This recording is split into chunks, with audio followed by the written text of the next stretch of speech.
Assalamualaikum warahmatullahi wabarakatuh. Kami dari kelompok 3 akan menjabarkan laporan akhir kami mata kuliah Data Mining B dengan judul Algoritma DB-Scan, yaitu pengelompokan kecamatan di Kota Semarang berdasarkan kepadatan penduduk, dengan beranggotakan Diajeng Sekar Pamaswari NPM 03 sebagai ketua, kemudian Intan Adiba dengan NPM 07 sebagai anggota, kemudian ketiga ada Larasati dengan NPM akhiran 18 sebagai anggota, keempat Desi Tristiani dengan NPM 37 sebagai anggota, kelima ada Dwi Amalia Putri dengan NPM akhiran 42 sebagai anggota, keenam Laurencia Rose Maulid Baru Raja Gugu dengan NPM 113 sebagai anggota.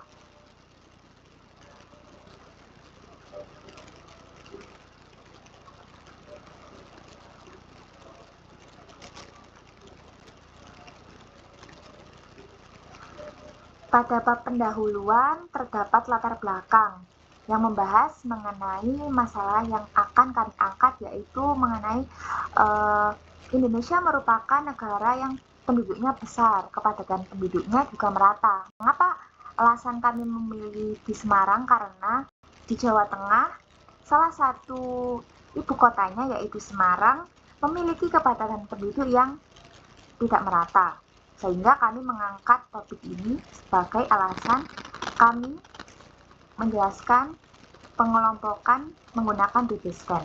Next.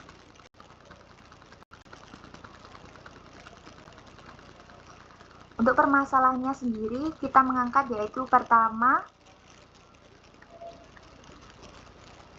bagaimana penerapan algoritma DB-Scan dalam pengelompokan kecamatan di Kota Semarang berdasarkan kepadatan penduduknya. Kemudian yang kedua, bagaimana evaluasi kinerja DB-Scan dalam pengelompokan kecamatan di Kota Semarang berdasarkan kepadatan penduduk menggunakan Silhouette Coefficient. Untuk tujuannya yaitu menjawab dari permasalahannya sendiri, yaitu menerapkan dan mengaplikasikan algoritma DB-Scan dalam pengelompokan kecamatan berdasarkan kepadatan penduduk di Kota Semarang. Kemudian yang kedua, melakukan evaluasi terhadap bagaimana algoritma DB-Scan bekerja dalam pengelompokan kecamatan di Semarang berdasarkan tingkat kepadatan penduduk menggunakan metode Silhouette Coefficient. Untuk manfaatnya sendiri, penelitian ini bermanfaat untuk masyarakat, bermanfaat untuk instansi pemerintahan, dan pengembangan ilmu pengetahuan. Untuk tinjauan pustakanya, yaitu berupa teori penunjang, kepadatan penduduk, kemudian terdapat Kota Semarang sendiri yang topiknya kita angkat. Yang ketiga ada data collecting, yaitu proses pengumpulan datanya. Keempat ada data preprocessing, yaitu data yang akan kita proses lebih lanjut. Kelima, terdapat transformasi data. Keenam ada normalisasi data, yaitu proses transformasi di mana sebuah atributnya akan ditransformasikan.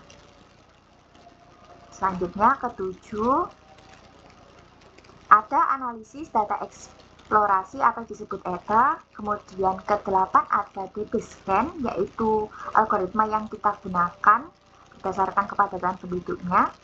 Kemudian terdapat lagi ada ke-9 Silhouette Coefficient sendiri, yaitu metode evaluasi yang menggabungkan metode cohesion dan separation.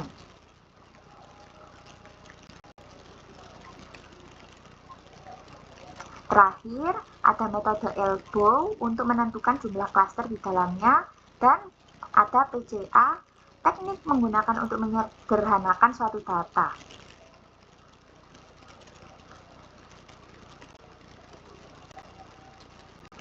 Untuk penelitian terkait, kita mengambil 3 penelitian terdahulu, yaitu pertama, penerapan algoritma K-means clustering untuk pemetaan kepadatan penduduk berdasarkan jumlah penduduk di Kota Medan pada tahun 2021. Kemudian penelitian yang kedua yaitu clustering jumlah penduduk pada Kecamatan Semarang Tengah dengan metode K-means. Dan yang ketiga yaitu penerapan algoritma K-means untuk mengelompokkan kepadatan penduduk di Provinsi DKI Jakarta pada tahun 2024. Kemudian ketiga, metode penelitian yaitu bab ini merancang tentang sistem untuk mempermudah dalam penyusunan proyek yang akan kami usulkan. Berikut ada flowchart-nya.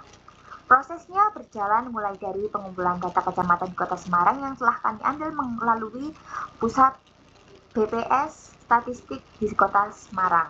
Kemudian kita lakukan processing data dengan melibatkan data cleaning, data transformation, reduction, kemudian yang akan diproses lebih lanjut dengan melakukan analisis data eksploratif.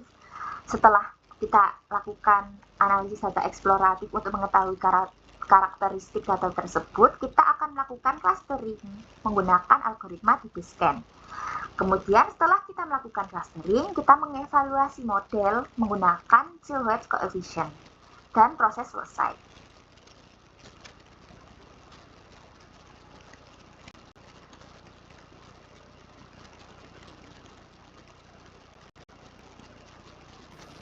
Selanjutnya yaitu pada bab 4 akan dibahas hasil dan pembahasan. Yang pertama itu ada data collecting.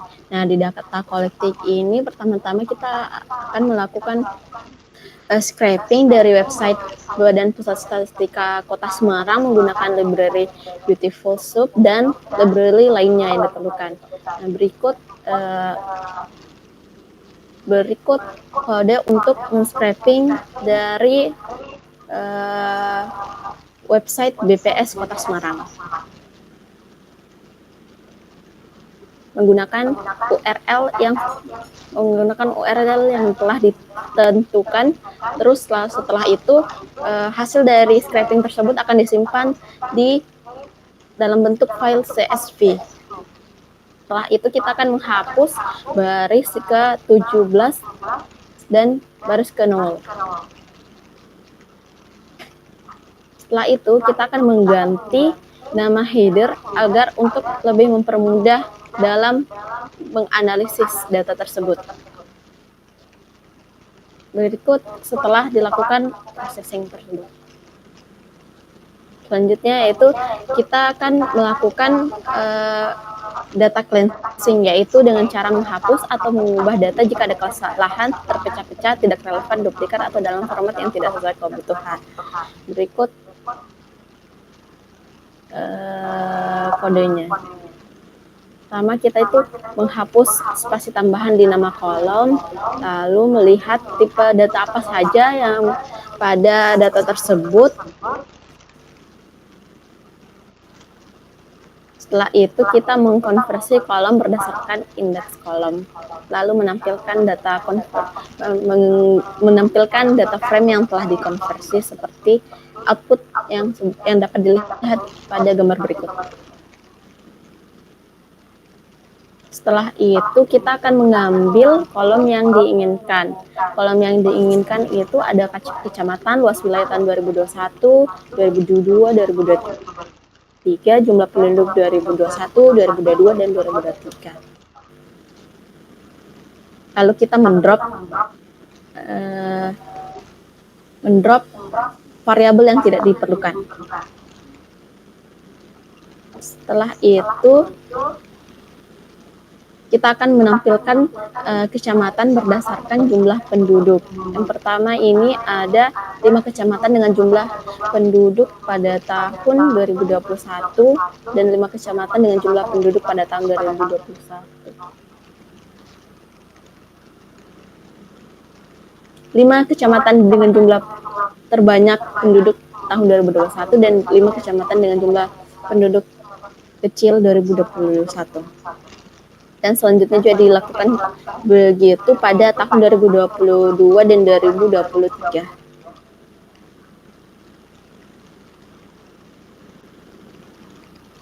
Selanjutnya kita akan menampilkan kecamatan berdasarkan luas wilayah, di mana 5 kecamatan dengan luas wilayah pada tahun 2021.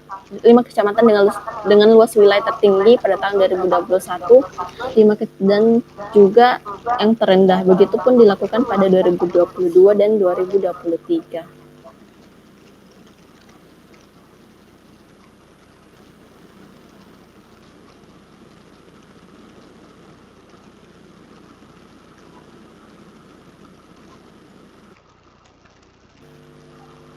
Selanjutnya itu dilakukan data transformasi. Nah, di data transformasi ini kita melakukan normalisasi agar memastikan semua fitur berada dalam skala yang sama dan mengubah data menjadi format yang lebih cocok agar untuk mempermudah analisis. Pertama kita mengimport package yang diperlukan, yaitu ada Pandas, ada Sklearn, dan PCA. Selanjutnya, ya, berikut kode untuk menormalisasi data pada indeks ke 1 sampai 9. Setelah dilakukan transformasi, maka kita melakukan data reduction yang akan disampaikan oleh teman sekelompok saya. Selanjutnya ada data reduksi. Kita perlu melakukan reduksi data menggunakan PCA untuk mengurangi dimensi data. Next, kita melakukan visualisasi data. Berikut gambarnya. Selanjutnya ada eksplorasi data analis.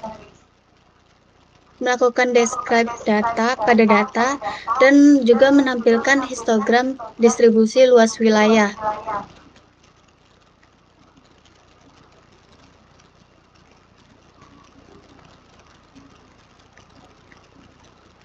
Pada gambar, sumbu horizontal menunjukkan interval luas wilayah. Dan juga menampilkan distribusi jumlah penduduk. Sebagian besar kecamatan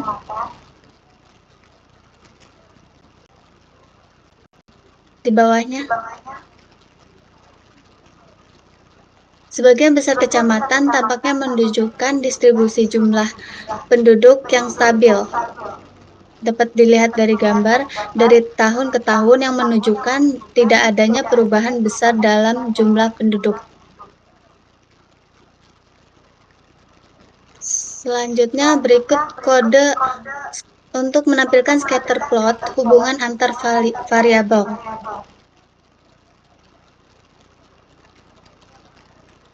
Hasil visualisasinya terlihat pada gambar, ada scatter plot luas wilayah dan jumlah penduduk, dan juga distribusi luas wilayah dan juga distribusi jumlah penduduk.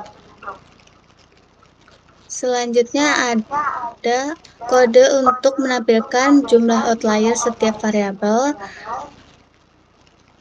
Lalu kita menampilkan box plot untuk setiap variabel luas wilayah tahun 2001 hingga 2023, dan juga variabel jumlah penduduk tahun 2001 hingga 2003. Dari hasil visualisasi box plot setiap variabel, terlihat bahwa tidak ada nilai outlier. Selanjutnya, kita menampilkan hasil matriks korelasi antar luas wilayah dan juga jumlah penduduk.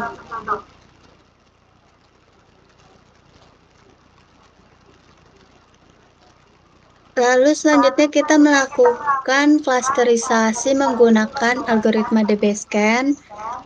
Pertama kita mencari tahu klasterisasi pada tahun 2021, mengimport package-nya, lalu menggunakan standard scaler untuk menormalisasi data. Selanjutnya ada hasil metode elbow-nya juga. Terlihat bahwa nilai terbaik silhouette-nya ada di angka epsilon 0,4 dan nilai silhouette-nya di atas 0,8. Selanjutnya mengevaluasi model tahun 2021 dengan menggunakan nilai silhouette score. Berdasarkan hasil evaluasi, diketahui bahwa model DBSCAN dan parameter epsilon 0,4 dan minimal sampelnya itu 2 menghasilkan clustering yang sangat baik pada tahun 2021, yaitu dengan nilai silhouette score yang terbesar sebesar 0,846.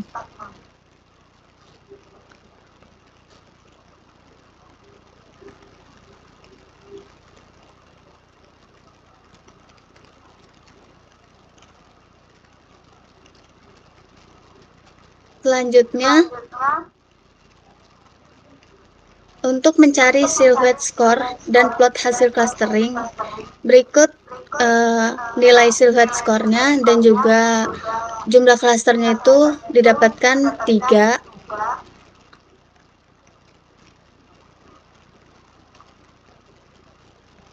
Berikut hasil plot cluster pada tahun 2021. Berdasarkan gambar tersebut, terdapat 3 klaster. Klaster pertama menunjukkan kepadatan penduduk yang lebih rendah, yaitu hanya 2 kecamatan, yaitu Mijen dan Gunung Pati. Klaster 2 kepadatan penduduk yang beragam, yaitu mencakup 7 kecamatan. Dan juga klaster 3 itu menunjukkan kepadatan penduduk yang relatif tinggi di Kecamatan Gajah Mungkur dan lain-lain. Selanjutnya menampilkan hasil klaster di setiap kecamatan.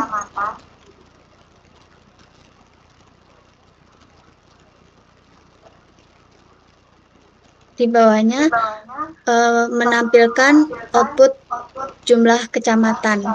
Klaster 1 terdapat 2 kecamatan, klaster 1 terdapat 2 kecamatan, klaster 2 terdapat 7 kecamatan, dan klaster 3 terdapat 7 kecamatan.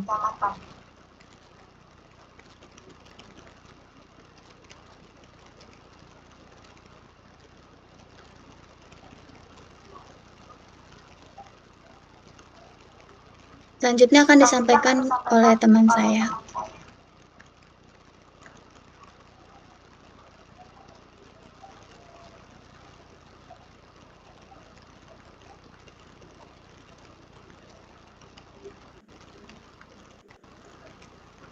Selanjutnya, setelah mendapatkan clustering dari tahun 2021, akan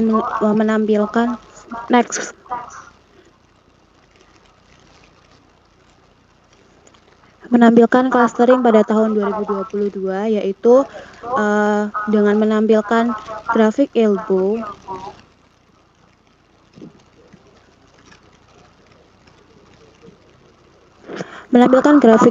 yang mendapatkan nilai siluet terbaik di angka epsilon kurang dari 0,4 dan nilai siluetnya mencapai 0,9, maka modelnya dianggap merupakan model yang terbaik. Setelah mendapatkan visualisasi dari metode elbow, kita akan mengevaluasi model pada tahun 2022, yaitu dengan melihat nilai base siluetnya dengan parameter epsilon 0,4 dan min sampelnya 2 menghasilkan clustering yang sangat baik pada tahun 2022 dengan nilai siluet yaitu 0,91 sekian, dan selanjutnya kita akan melakukan eksekusi pada DB scan-nya dengan menampilkan beberapa nilai minimal sampel, epsilon, dan juga siluet, di mana di sini akan memilih base epsilon untuk menampilkan base siluet itu sendiri dan menghasilkan klaster sebanyak 3 klaster. Next.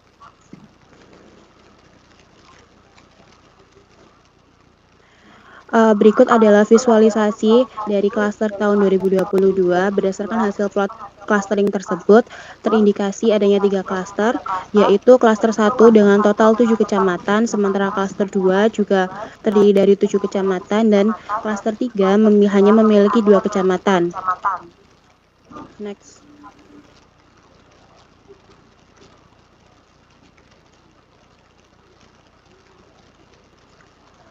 Ini adalah output dari label setiap kecamatan yang telah disampaikan sebelumnya. Next.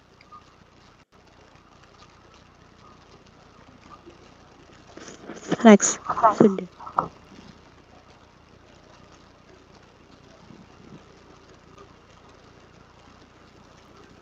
Next.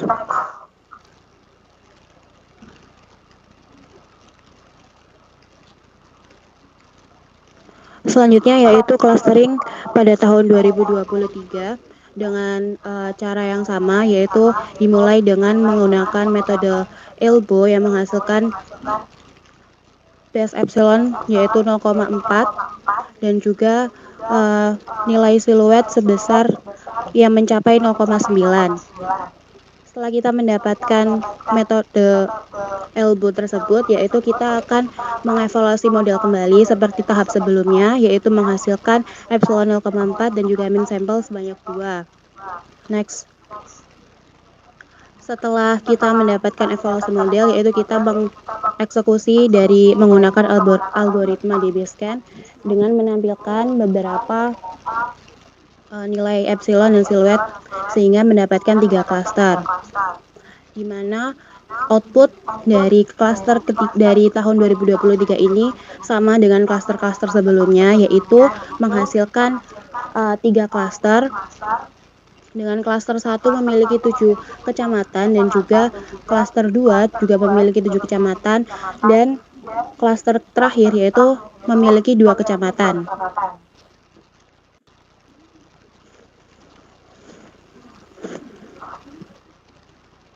Setelah kita mendapatkan hasil clustering, kita akan melakukan analisis lebih lanjut.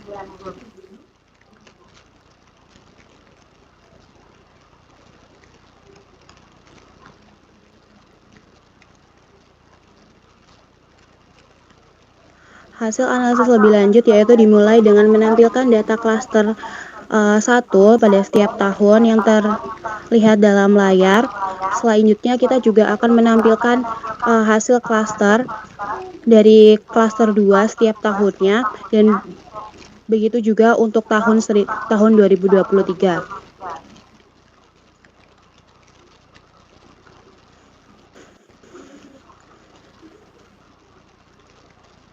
Kita juga akan menampilkan jumlah kepadatan penduduk setiap tahunnya.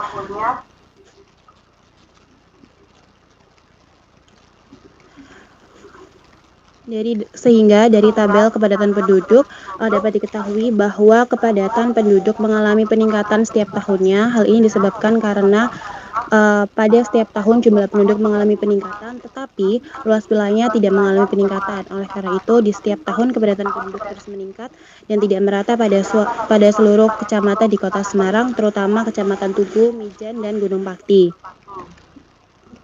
Kita akan selanjutnya kita untuk analisis lebih lanjut akan menampilkan tren dari kepadatan penduduk setiap tahun. Dan dapat diketahui bahwa pada tahun 2023 itu memiliki kepadatan penduduk yang sangat tinggi, yaitu mencapai angka 2000. Maka dengan begitu maka itu akan menjadi tantangan bagi pemerintah untuk menangani kepadatan penduduk yang tidak merata di Kota Semarang tersebut.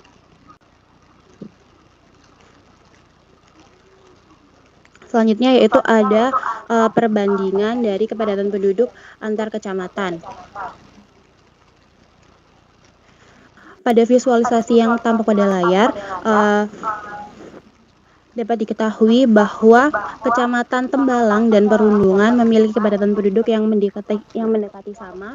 Pada Kecamatan Tembalang dan Pedurungan memiliki kepadatan penduduk yang tinggi sehingga pemerintah memiliki tantangan untuk meratakan penduduk di kecamatan tersebut. Next.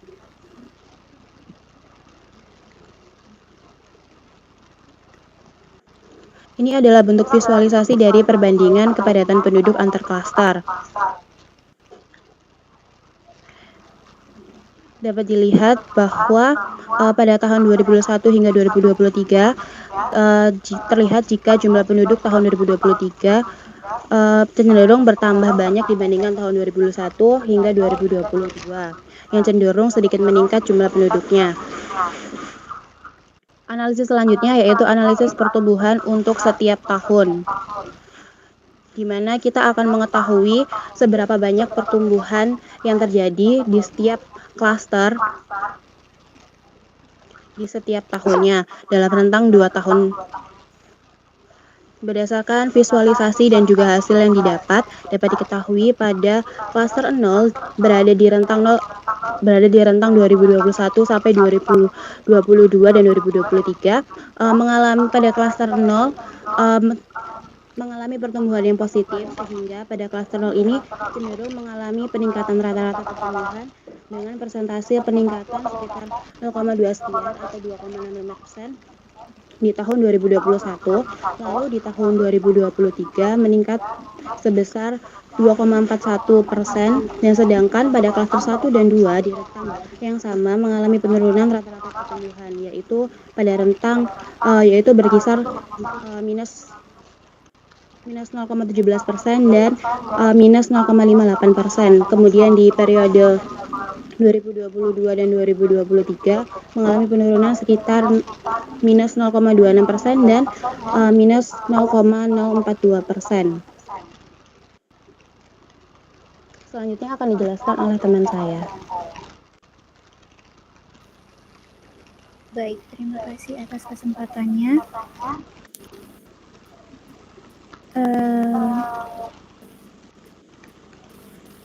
Selanjutnya akan memvisualisasikan pertumbuhan populasi antara tahun 2021 sampai 2023. Dari gambar terlihat bahwa pertumbuhan populasi dari tahun 2021 sampai 2023 menunjukkan jika Kecamatan Tembalang, Pedurungan, dan Mijen merupakan pertumbuhannya paling tinggi.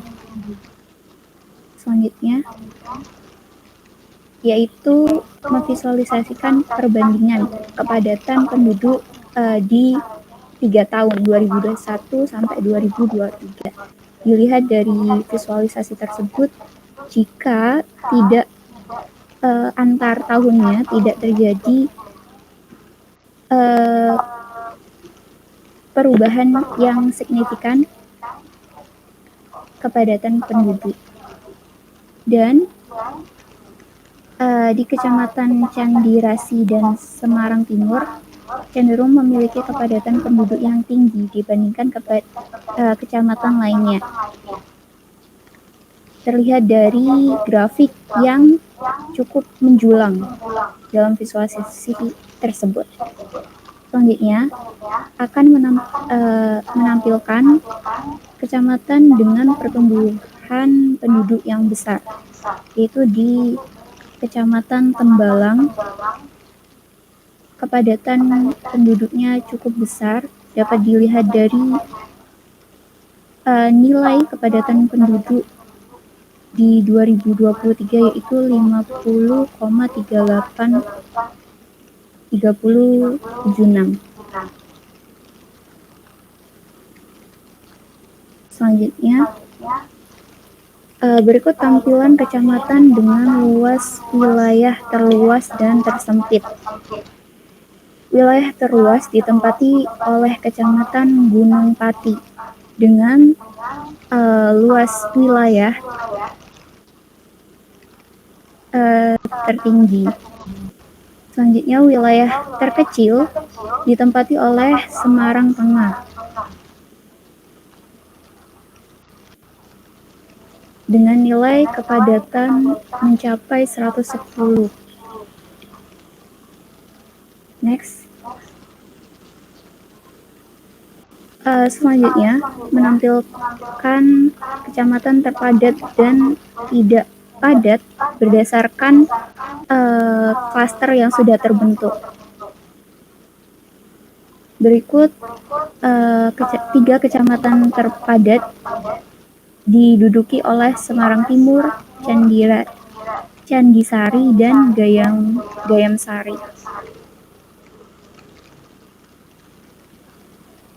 Dengan begitu, pemerintah harus memperluas jaringan transportasi publik yang mudah dijangkau untuk menangani kepadatan di 3 kecamatan tersebut. Dan 3 kecamatan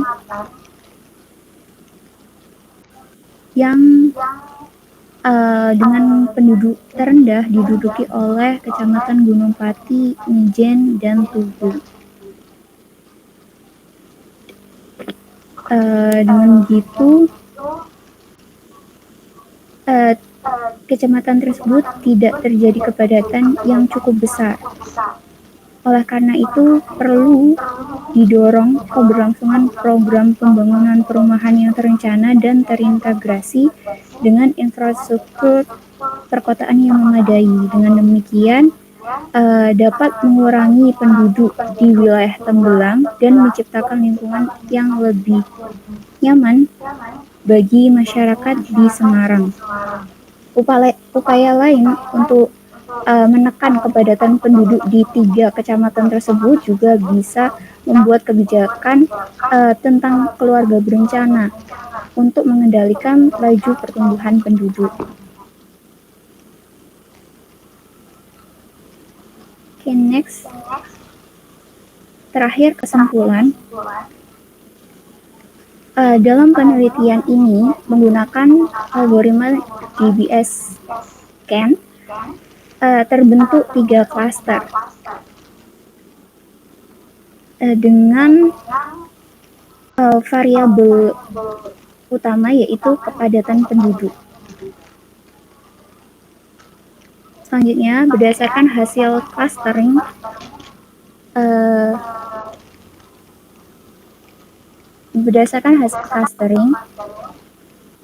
didapatkan silhouette score di setiap tahunnya yang cukup tinggi, mengartikan bahwa klasterisasi dengan model DBS scan berjalan dengan baik dan hasil yang cukup akurat. Selanjutnya, di kecamatan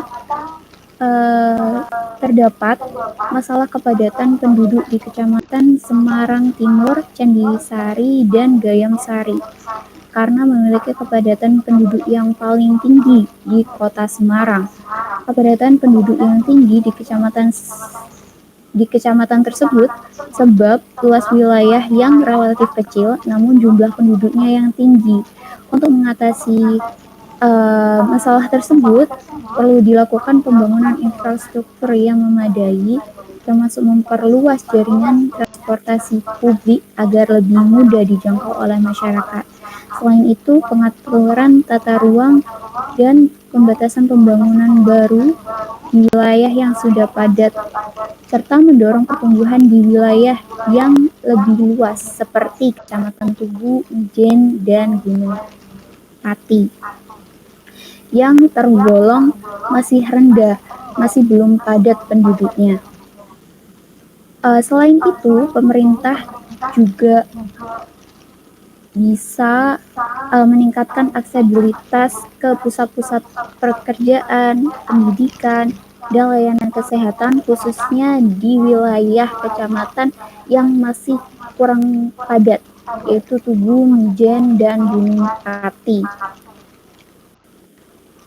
Solusi selain itu, dengan penerapan program KB atau keluarga berencana juga bisa menekan laju pertumbuhan penduduk. Dengan begitu, kepadatan di Kota Semarang bisa terkontrol dan juga dapat mengatasi masalah kepadatan penduduk yang kurang merata. Sekian pemaparan hasil dari kelompok kami. Terima kasih. Wassalamualaikum warahmatullahi wabarakatuh.